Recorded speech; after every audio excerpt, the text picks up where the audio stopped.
Hello guys, welcome to my channel Learn Easy English Language। Hello guys, मैं आपका दोस्त मोहम्मद अबूज़र।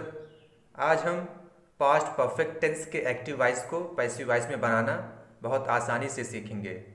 इससे पहले हमने एक्टिव वॉइस में देखा था हेल्पिंग वर्ब जो थी वो हैड थी। सब्जेक्ट चाहे सिंगुलर हो या प्लूरल हो उसके साथ हैड का इस्तेमाल होगा। पैसिव वॉइस की हेल्पिंग वर्ब जो है वो रहेगी हैड बीन। सब्जेक्ट चाहे सिंगुलर हो या प्लूरल सबके साथ हमें हैड बीन का इस्तेमाल करना पड़ेगा। ठीक है, अगर आपको ये वीडियो पसंद आए तो प्लीज़ लाइक और कमेंट ज़रूर करें। चलिए स्ट्रक्चर देख लेते हैं, यानी फार्मूले को कि किस तरह एक्टिव वॉइस को पैसिव वॉइस में चेंज करेंगे। आपके सामने पॉजिटिव और नेगेटिव सेंटेंस का स्ट्रक्चर दिया हुआ है।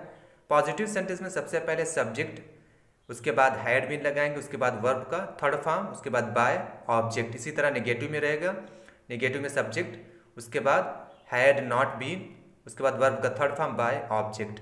यहाँ पर जो सब्जेक्ट लिखा हुआ और ऑब्जेक्ट वो क्या है, एक्टिव वॉइस का ऑब्जेक्ट और सब्जेक्ट रहेगा। हमें पता है कि एक्टिव वॉइस का जो सब्जेक्ट रहेगा पैसिव वॉइस में ऑब्जेक्ट बन जाएगा और उसका जो ऑब्जेक्ट रहेगा वो पैसिव वॉइस में सब्जेक्ट बन जाएगा। चलिए एक एग्जांपल देखते हैं। The carpenter had made the table. Carpenter यानी बढ़ई टेबल बना चुका था। तो कारपेंटर इसमें सब्जेक्ट है, टेबल ऑब्जेक्ट है, तो हम उसे बदल देंगे, टेबल को हम सब्जेक्ट बनाएंगे यहाँ पैसिव वॉइस में। द टेबल, उसके बाद हेल्पिंग वर्ब लगेगी हैड बीन, वर्ब का थर्ड फॉर्म मेड ही रहेगा। The table had been made by object क्या रहेगा, द कारपेंटर। ठीक है, the table had been made by the carpenter. Table को बढ़ई के द्वारा बनाया जा चुका था। अगर इसका नेगेटिव बनाना हो कि बढ़ई के द्वारा टेबल को नहीं बनाया जा चुका था, तो होगा the table had not been made by the carpenter. ठीक है, सिर्फ इसमें हैड के बाद नॉट जोड़ेंगे। एक और एग्जांपल देख लेते हैं। She had cooked the biryani. वो बिरयानी बना चुकी थी। शी सब्जेक्ट है, बिरयानी ऑब्जेक्ट है, तो हम बिरयानी को सब्जेक्ट बनाएंगे। द बिरयानी, उसके बाद helping verb had been, verb का थर्ड फॉर्म कुक्ड हो जाएगा बाय हर। शी का ऑब्जेक्टिव केस होता है, हर होता है। ठीक है, the biryani had been cooked by her. Biryani उसके द्वारा बनाई जा चुकी थी। अगर इसका निगेटिव बनाना हो कि बिरयानी उसके द्वारा नहीं बनाई जा चुकी थी, तो होगा the biryani had not been cooked by her. ठीक है, सिर्फ आपको स्ट्रक्चर में देखना पड़ेगा। ठीक है, जो सब्जेक्ट रहेगा वो एक्टिव वॉइस का क्या रहेगा, ऑब्जेक्ट रहेगा, और जो यहाँ पर ऑब्जेक्ट दिया हुआ है पैसिव वॉइस में वो एक्टिव वॉइस का सब्जेक्ट रहेगा। आपको ये थोड़ा ध्यान देना पड़ेगा। ठीक है, चलिए इंट्रोगेटिव सेंटेंस देख लेते हैं।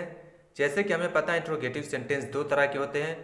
पहला होता है यस और नो टाइप्स ऑफ क्वेश्चन, यानी जिसका जवाब हम हाँ या ना में दे सकते हैं, और हिंदी में वो क्या से शुरू होता है। ठीक है, तो वो इंट्रोगेटिव फर्स्ट से ट्रांसलेट करेंगे, जिसमें कब, कहाँ, क्यों, कैसे, इस तरह के क्वेश्चन वर्ड्स रखे जाते हैं, वो इंट्रोगेटिव सेकंड से ट्रांसलेट होंगे। ठीक है, चलिए एक एग्जांपल देखते हैं। Had he caught the kite.